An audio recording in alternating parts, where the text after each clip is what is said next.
Hello, welcome to Introduction to Composites. Today is the fourth day of the ongoing week. Today we will do one more example which will help you understand the importance of minimum volume fraction and critical volume fraction, and also how they are actually calculated from data related to different metrics and fiber materials. So, the example is related to fiber matrix system, and what we are going to do is we are going to first see how the matrix behaves. So, this graph is about matrix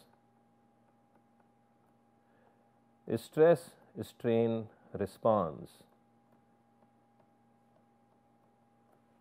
This is about stress strain response of a matrix. So, how do you then generate this curve? You take a piece of material which is only matrix and you apply some force. This is pure matrix, and you keep on measuring strain and stress in the system and you make a curve out of it. So, on the x axis we plot a strain, and on the y axis we are plotting stress in the matrix material. And this matrix material behaves something like this.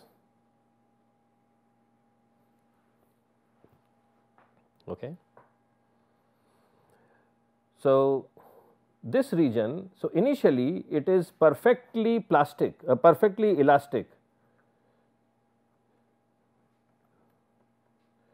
So, this matrix material has stress strain response has two curves. OA is perfectly elastic, it is perfectly elastic material. Okay. So, if I leave the strain at a point within the region OA, it will get back to its original position, which is 0 position, and then after A it becomes perfectly plastic. What does that mean? That if I apply a strain which is more than the strain level at A, then it never gets back to its original configuration, it holds that configuration. So, this breaking point in the curve is 2% strain. So, if the strain in the matrix is less than 2% and you release that strain, matrix goes back to its original undeformed position. If you deform the matrix beyond 2%, maybe 3%, then it does not change its shape once the strain and external stress is released, it just stays there. Okay. So, that is there. So, and the corresponding stress level in the matrix is 35 MPa. Now, I am using this matrix and a fiber to make a composite. So, these are the properties of the matrix as given in the graph. For fiber,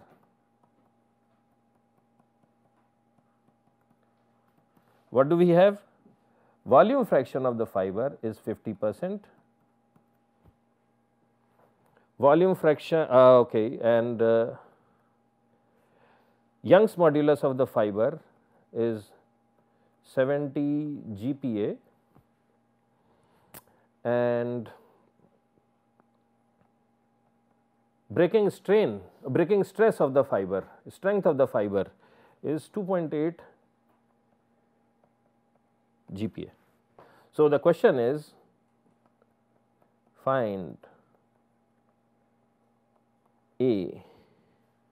What is the stress in the composite? Stress in composite at 1% and 4% strain. What is the stress in the composite at 1% and 4% strain? B. what are the values for V min and V crit. This is what we have to find. So, we have the properties of fiber, we have properties of matrix, we have the volume fraction of fiber, and with this data which is provided, we have to compute the stress in the composite when I pull it by 1% and stress in composite when I pull it further, so that the strain in composite is 4%, and we also have to find V min and V crit. Okay. So, let us find this. Okay. First we find epsilon f u. So, this is the solution, because to find V min and V crit, we have to find what is the breaking strain in the fiber, and corresponding to that breaking strain, what is the stress in the matrix. We have to find that. So, to do that, first we have to compute breaking strain of the fiber. So, the fiber breaks at, so this is equal to sigma f u divided by E f, and this is equal to 2.8 by 70, that is equal to 4%. So, the fiber breaks at 4% strain. Okay. Fiber breaks at 4%. Another thing we have to compute is EM, Young's modulus of the matrix.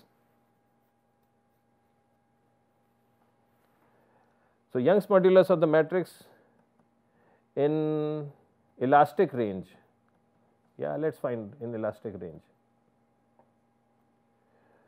So, this is equal to, so how do we find the Young's modulus? This is OA is the elastic range, at point A 35%, 35 MPa stress, strain is 2%. So, this is equal to 35 into 10 to the power of 6 by 2 into 10 to the power of minus 2. So, that comes out as 1.75 GPa, and above that it becomes plastic. So, the reason I am saying that is, so this is 1.75 GPa. What does that mean? The slope of this line 0 OA is 1.75, right. Slope of OA is 1.75, and if I also had to plot fiber data, then slope of that line would be how much? 70, because this is 70, right. The slope of OA reflects the Young's modulus of the material, and that is 1.75. So, if I have to put fiber data on this, so this is matrix, and if I also want to plot fiber data on this, it will be a very steep line. It will be very steep line. So, let us call this fiber, and this fiber is going to break at how much strain? 4% strain. We have computed that, right. At 4% strain, this fiber is going to break. So, this is epsilon f u, and when the fiber breaks at 4%, what is the stress in the matrix? 35 MPa. So, this is this point is also sigma m epsilon f u. Understood? So, this is very important to understand, because we had to figure out what is sigma f at the breaking strain of the fiber. So, now we have figured these things out. So, the next steps are not all that complicated. So, we will find sigma c at 1% and 4% strains. Okay. So, first we will do it at 1%, at 1%. Now, look at this curve again. At 1%, this is 1%. At 1%, the matrix will not break, nor will the fiber, nothing is going to break. So, at 1%, sigma c is equal to sigma f Vf plus sigma m Vm, and this is equal to Ef epsilon f Vf plus Em Vm epsilon m, and we know that epsilon f is equal to epsilon m is equal to epsilon c is equal to 1%. Okay. And we also know Ef is how much? Ef is 70 GPa. Em we are still in the linear range, right. So, Em is how much? 1.75. Vf is equal to Vm is equal to 0.5, 50%. So, we put all this information, and what we get is we compute it to be 358.25 megapascals at 1% strain. Okay. Now, let us look at 4% strain. So, sigma c, see this relation sigma c is equal to, as long as things are not breaking, this relation does not change. Okay. So, sigma c is equal to sigma f Vf plus sigma m Vm. This relation does not change, as long nothing has broken, we can always use this relation when we are pulling composite in the longitudinal direction, we can always use it. Okay. This thing we cannot use, sigma m is equal to Em Vm, unless the material is perfectly linear. This thing can only be used for linear materials. Now, in 4%, when the strain is 4%, fiber is still behaving linearly, but the matrix is not linear. Okay. But at 4%, what is the stress in matrix? 35 MPa. From this graph we know. So, this value is 35 MPa at 4%, and sigma f is how much? Ef Vf epsilon f. Okay. So, this is equal to 70 GPa into volume fraction 0.5 into strain 0.04 plus stress in matrix 35 into 10 to the power of minus 3, because we are putting everything in GPa, into volume fraction 0.5. So, this is equal to 1.4175 GPa.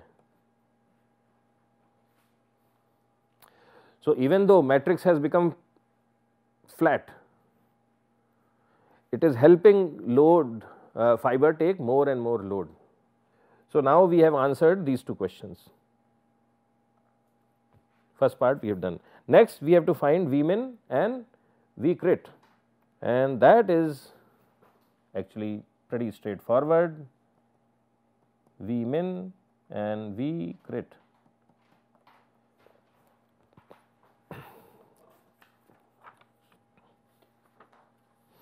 Now, let us write down the relations. So, what is Vmin? Vmin is equal to sigma mu minus sigma m evaluated at breaking strain of fiber divided by sigma fu plus sigma mu minus sigma m breaking strain of fiber, and Vcrit is equal to sigma mu minus sigma m breaking strain evaluated breaking strain of fiber divided by sigma mu minus sigma m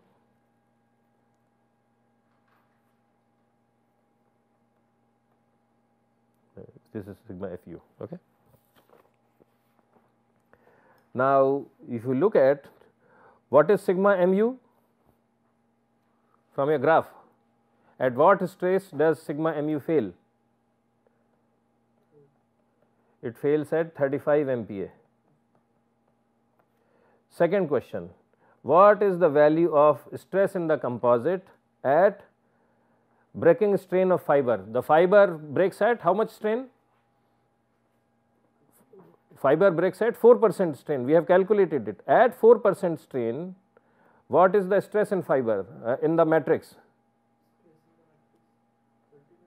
It is 35 MPa. So, the numerator, so this is 35, this is 35, numerator of V critical and V minimum is both 0. So, if that is the case, then V min is equal to V crit is equal to 0%.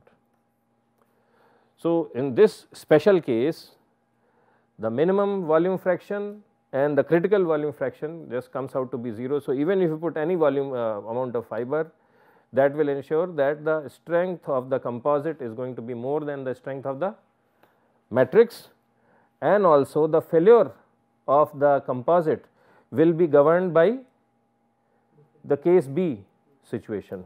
So, that is the thing. So, this concludes our discussion for today. Tomorrow, we will move on to next topic. So far, we have been only discussing failure of a unidirectional composite in the when it is loaded in the longitudinal direction. Tomorrow, we will see what happens when it is loaded in the transverse direction. So, that concludes our discussion, and we will once again meet tomorrow. Thank you.